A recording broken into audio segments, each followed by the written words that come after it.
धोकादायक होर्डिंग्जवर काँग्रेसचा इशारा, आयुक्तांकडून तातडीने कारवाईचे आदेश. ठाणे.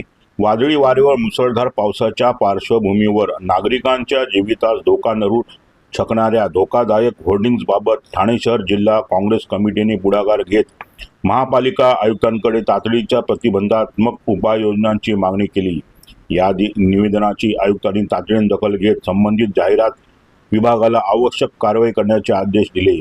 सोमवारी गांधीनगर सुभाषनगर परिसरात होर्डिंग कोसळल्याच्या घटनेनंतर शहरातील सर्व महाकाय होर्डिंगची सुरक्षितता तपासणे आणि आवश्यक ठिकाणी जाहिरातीचे फ्लेक्स अथवा पत्रे तातडीने काढणे गरजेचे असल्याचे काँग्रेसने निवेदनात नमूद केले. यावेळी ठाणे शहर जिल्हा काँग्रेस कमिटीने नागरिकांना आवाहन केले की वादळी वारे किंवा मुसळधार पावसादरम्यान मोठ्या होर्डिंग, जीर्ण झाडे, विद्युत खांब किंवा धोकादायक संरचनांच्या परिसरात अनावश्यक थांबणे टाळावे.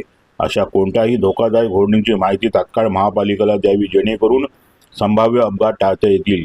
नागरिकांची सुरक्षितता हीच सर्वोच्च प्राथमिकता आहे. संभाव्य धोका ओळखून वेळेत प्रतिबंधात्मक उपाययोजना करणे हीच खरी आपत्ती व्यवस्थापनाची गुरुकिल्ली आहे.